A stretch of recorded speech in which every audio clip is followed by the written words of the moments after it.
सुप्रभात, good morning विद्यार्थियों। Vidya Vihar YouTube channel पर आपका स्वागत है। मैं राम सकल सर, प्रवक्ता विद्या विहार इंटर कॉलेज। आज हम लोग यूपी बोर्ड के अंतर्गत कक्षा 10 में प्रस्थान का एक छंद लगा हुआ है। अवयय और कवित, कवया छंद में और कवित छंद में, यह दो छंद जो हैं और उसी शीर्षक से आपके पाठ्यक्रम में शामिल किया गया है। इसमें आप प्रस्थान को आप देख पा रहे होंगे और ये कृष्ण के भक्त हैं और उन्होंने कृष्ण की बाल लीलाओं का वर्णन किया है। पहले हम लोग प्रस्थान जी का जीवन परिचय देखते हैं। आपका चौथा चैप्टर है प्रस्थान। यह उनका जो जन्म है, वैसे इनके बारे में कहा जाता है कि ये प्रस्थान दिल्ली के रहने वाले पठान हैं और इनका पूरा नाम सैयद इब्राहिम है और इनके द्वारा जो रचित ग्रंथ है वह प्रेम वाटिका से संकेत में प्राप्त होता है कि दिल्ली के राजवंश में उत्पन्न हुए थे और इनका रचना काल मुगल बादशाह जहांगीर के राज्यकाल का था और इनका जन्म 1558 ईस्वी या संवत 1615 विक्रमी में इनका दिल्ली में जन्म हुआ था। जन्म स्थान इनका दिल्ली है और हिंदी साहित्य के प्रथम इतिहासकार के अनुसार जिनका जन्म है वह सन 1533 ईस्वी में पिहानी, जो उत्तर प्रदेश के हरदोई जिले में पड़ता है, वहां हुआ था। हरदोई में कहा जाता है कि सैयदों की बस्ती भी है और डॉक्टर नगेंद्र, जो हिंदी के इतिहासकार हैं, अपने हिंदी इतिहास ग्रंथ हिंदी साहित्य के इतिहास में इनका जन्म काल 1533 ईस्वी के आसपास ही मानते हैं।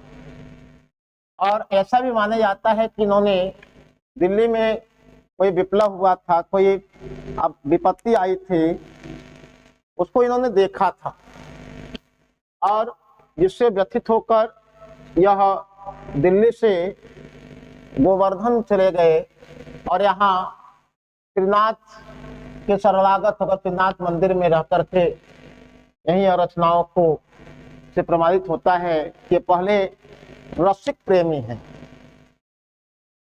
और इसके बाद में यह अलौकिक प्रेम की ओर आकृष्ट हुए और कृष्ण भक्त बन गए। यह मुस्लिम होते हुए भी कृष्ण के भक्त बन गए और गोस्वामी विट्ठलनाथ ने पुष्टि मार्ग में इन्हें दीक्षा प्रदान की, अर्थात गोस्वामी विट्ठलनाथ इनके गुरु माने जाते हैं। इनका अधिकांश जो जीवन है वह कृष्ण के ब्रजभूमि में बीता। यही कारण है ये कंचन धाम को भी वृंदावन के करील कुंजों पर निछावर करने और अपने अगले जन्मों में ब्रज में शरीर धारण करने की कामना करते हैं।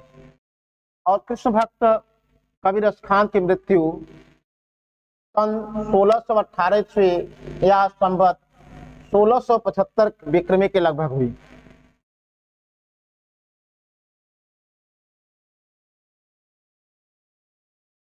इनकी जो प्रमुख रचनाएं या कृतियां हैं, में पहला है सुजान रस खान, जिसमें कवित्व छंद और सवैया छंद में यह रचना की गई है और यह भक्ति तथा प्रेम विषयक मुक्तक काव्य इसमें शामिल हैं और इसमें कुल 139 भावपूर्ण छंद हैं। और दूसरी रचना इनकी प्रेम वाटिका, इसमें 25 दोहों में प्रेम, कृष्ण के प्रति प्रेम के त्यागमय और निष्काम स्वरूप का काव्यात्मक वर्णन है तथा प्रेम का पूरा परिपाक हुआ है। जहाँ तक साहित्य में स्थान की बात है तो रसखान जी भक्त कवियों में विशेष महत्वपूर्ण स्थान रखते हैं। डॉक्टर विजेंद्र स्नातक ने लिखा है कि इनकी भक्ति हृदय की मुक्त साधना है और इनका श्रृंगार वर्णन भाव हृदय की उन्मुक्त अभिव्यक्ति है।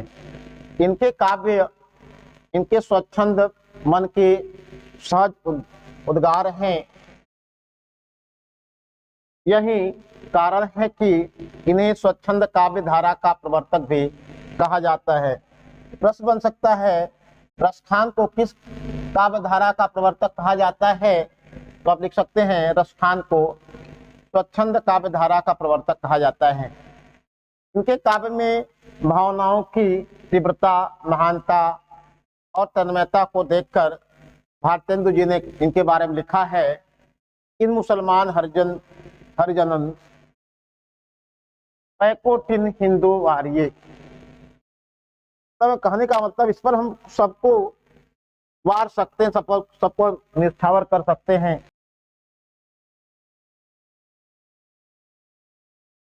और इनकी दो प्रकार के छंद में रचनाएं आपके पाठ्यक्रम में शामिल है। पहला है सवैया छंद जिसका शीर्षक सवैये है, और दूसरा है कवित छंद।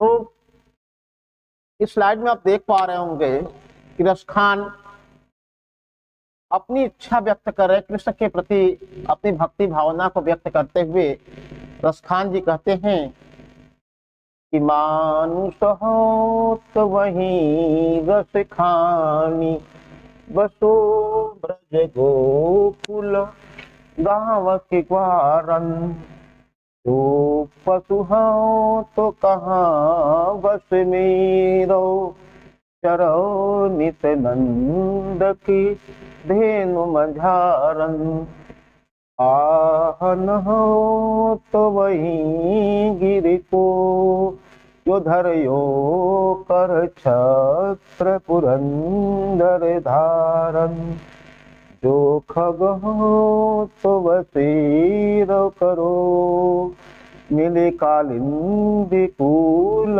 कदम्ब की डारन।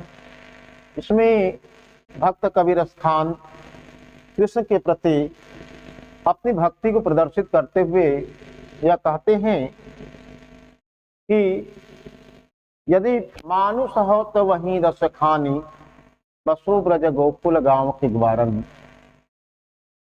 खान जी कहते हैं यदि मेरा जन्म मानुष हो, मनुष्य के रूप में होवे, वही रस खानी, मैं उसी रस के खजाना अर्थात श्री कृष्ण के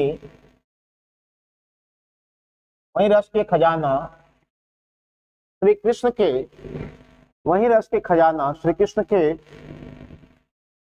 गोकुल में ही मेरा बसेरा हो। मानुष हो तो वही रस खानी, पशु ब्रज गोकुल गांव की ग्वारन। रसखान जी कह रहे हैं यदि मेरा जन्म, अगला जन्म जो है, यदि मनुष्य के रूप में होवे तो मैं वही ब्रज गोकुल के गांवों में ही मेरा मतलब बसेरा हुए। और कहाँ बसेरा हुए, कहा ग्वारन, गांव के ग्वालों के बीच में ही मेरा बसेरा हुए।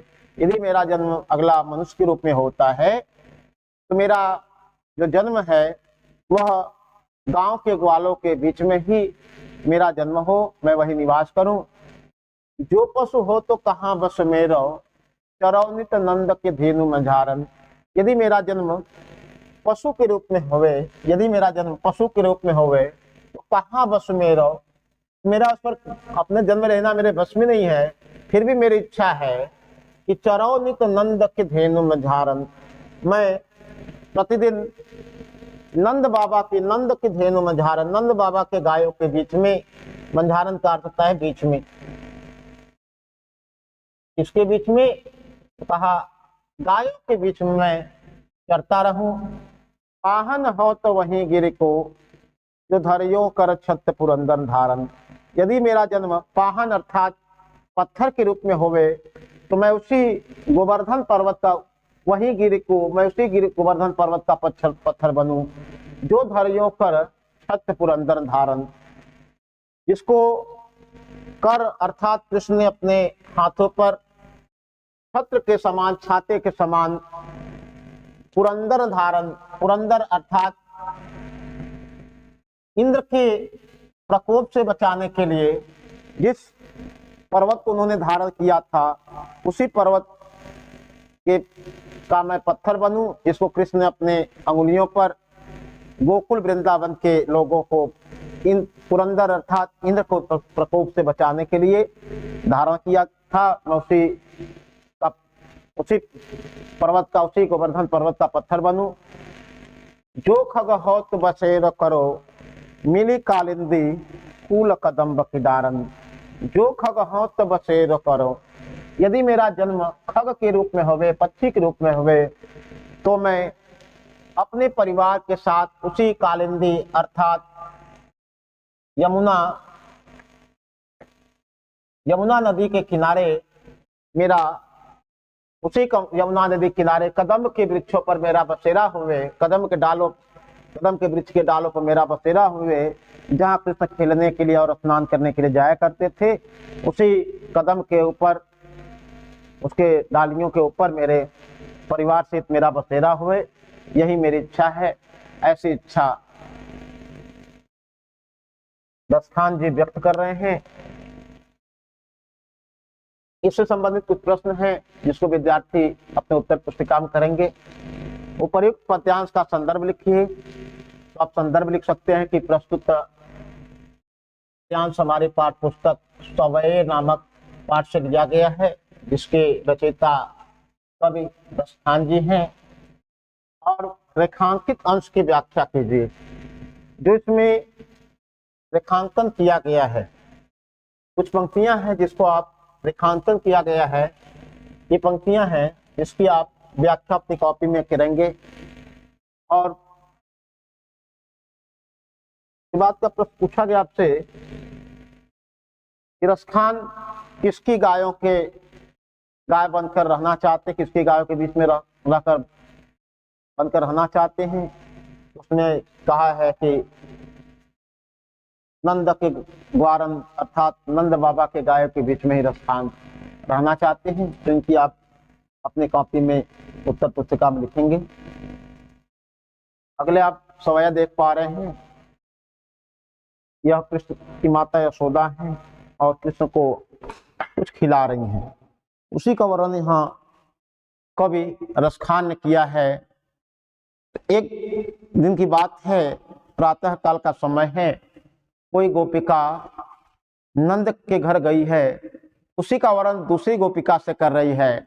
और उसी का वर्णन यहाँ रसखान जी करते हुए कह रहे हैं कि एक गोपिका दूसरी गोपिका से कर रही है कि आज गई होती भो रही हूँ, रस खानी वही रही वही नंद की भाव नहीं, वाह को जियो जुग लाख करोड़, जसोमती को सुख जात कहो नहीं, तेल लगाई लगाई अंजन, भव है बनाई बनाई ढिठौ नहीं, दारी हमेलन निहार निहारत, वारत जो पुचकारत छौ नहीं।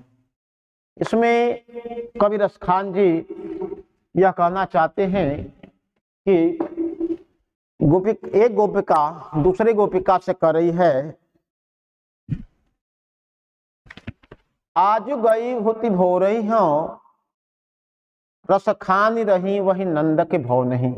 आज मैं प्रातः काल, रसखान जी कह रहे हैं कि गोपिका कह रही हैं कि आज मैं प्रातः काल, और कब तो कहा भोर ही हो, भोर के समय, प्रातः काल भोर के समय मैं रसखान के भव, रसखान ही रही वह नंद के भव नहीं। रसखान जी कह रहे हैं कि मैं प्रातः काल नंद बाबा के घर में गई थी और रस खाने ही रही वह नंद के भवन नहीं, और वहां रस का खजाना कृष्ण नंद बाबा के भवन में, नंद के भवन में बैठा हुआ था, अपने माता यशोदा के साथ बैठा हुआ था।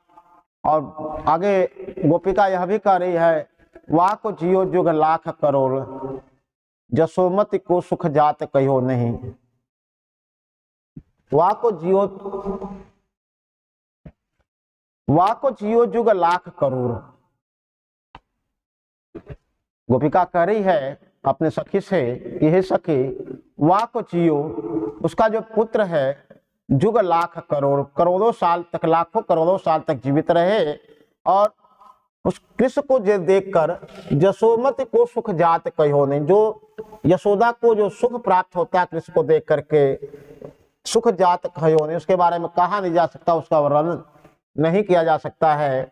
और माता यशोदा कर क्या रही थी, तो आगे कह रहे हैं कवि रसखान जी की गोपिका दूसरी गोपिका से कह रही है, तेल लगाई लगाई के अंजन, तेल लगाई लगाई के अंजन, भाव है बनाई बनाई ढिठौ नहीं।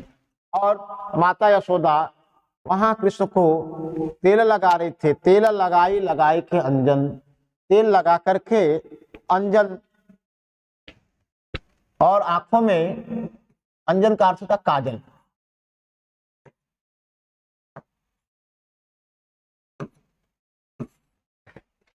तेल लगाई लगाई के अंजन, अंजन का अर्थ है काजल। माता यशोदा कृष्ण को तेल लगा करके उसके बाद आंखों में काजल लगा रही थी, और भौहें बनाई बनाई ढिठौ नहीं, और उसके बाद भौहों को बनाई बनाई ढिठौ नहीं, भौहों को साफ करके उस पर ढिठौ नहीं अर्थात काला टीका। ढिठौनी का अर्थ होता है काला टीका, जिसको आप देखते होंगे कि माताएं दूसरे किसी की नजर न लग जाए इसलिए काला टीका बच्चों को लगाती हैं। नहीं, रसखान जी कह रहे हैं, तेला लगाई लगाई के अंजन, भौहें बनाई बनाई, भौहें बनाई बनाई ढिठौ नहीं। और माता यशोदा अपने कृष्ण को तेल लगा रही थी, और तेल लगाने के बाद आंखों में काजल लगाती है, और काजल लगाने के बाद उनके मस्तक पर जैसे माताएं एक टीका लगा देती हैं काला, वैसे ही एक काला टीका नजर आदि से, बुरी नजरों आदि से बचाने के लिए लगाती है। डारी हमेलन हारन हारत, भारत जो चुचकारत छौ नहीं, पुचकारत छौ नहीं। और डारी हमेलन हारन हारत, और हमेलन हार अर्थात हमेलन एक प्रकार का आभूषण है जिसका हार,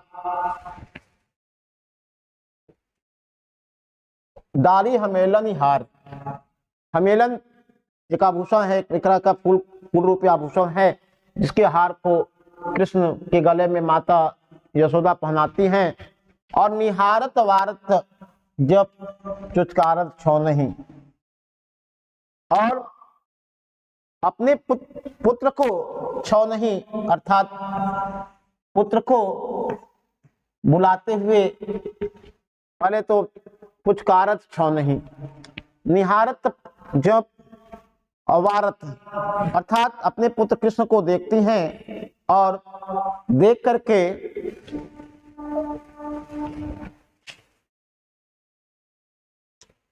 देखती हैं और देख करके पुचकारते हुए, बालक को बड़े प्रेम से, कृष्ण को बड़े प्रेम से पुचकारते हुए बुलाती हैं, और बुलाते हुए और उस पर अपने आप को निछावर कर रही हैं।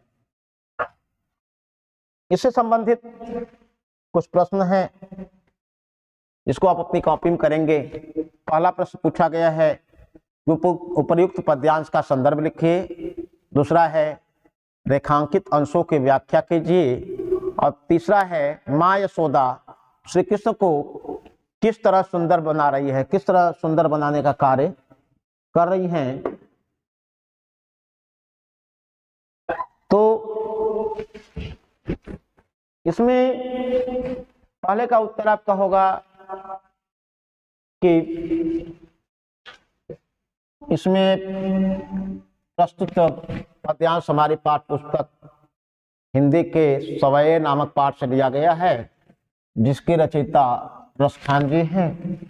और रेखांकित अंश की व्याख्या करना है।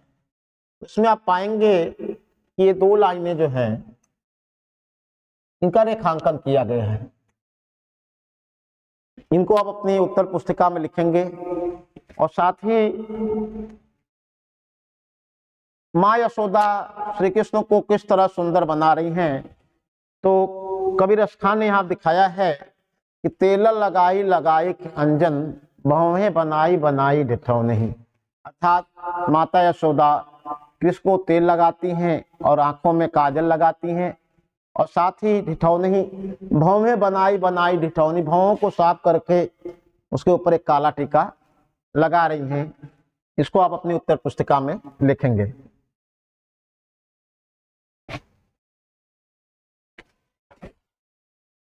अगला आप देख पा रहे होंगे, और ये ध्यान रखेंगे सभी सवैया जो छंद है और कवित्व छंद है सभी ब्रज भाषा में लिखे गए हैं, क्योंकि रसखान जी की जो भाषा है वह ब्रज है। तो अगला सवैया छंद है, इसमें आप देख पा रहे होंगे यहाँ कृष्ण के बाल स्वरूप का वर्णन किया गया है, और ये नंद बाबा के आंगन में घुटनों के बल चल रहे हैं, उसी का वर्णन यहाँ तुलसीदास सॉरी रसखान जी ने किया है।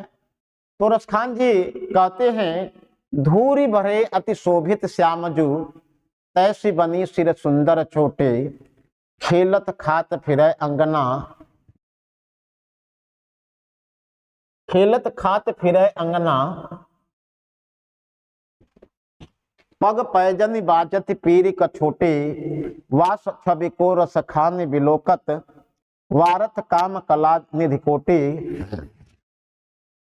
काग के भाग बदे सजनी हरि हाथ सुले गयो माखन रोटे।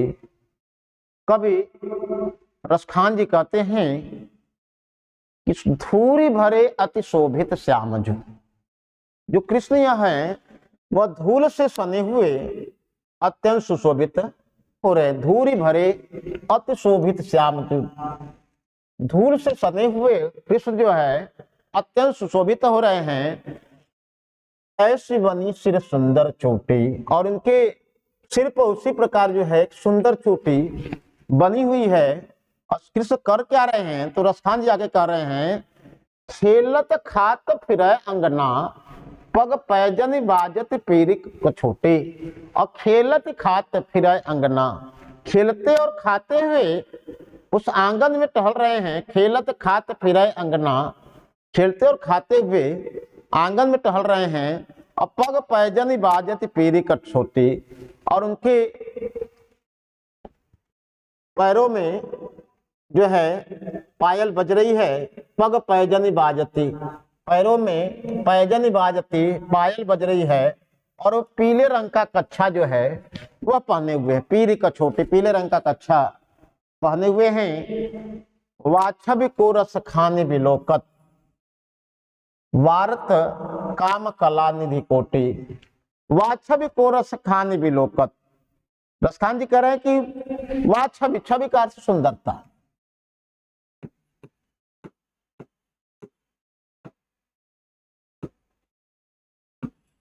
वाछबी को रस खानी बिलोकत, कृष्ण की सुंदरता को बिलोकत अर्थात देख करके, वारत, वारत का अर्थ निछावर करना,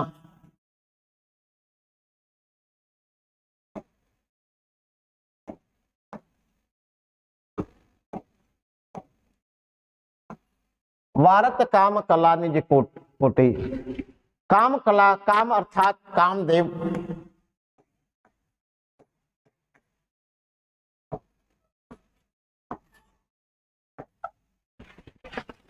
वारद काम कला निधि कोटे, जो कामदेव हैं अपने कलाओं के खजाने को, कैसे कितने खजाने को, तो कोटि निधि कहा गया, करोड़ों कलाओं के खजाने को वारद अर्थात कृष्ण के ऊपर निछावर।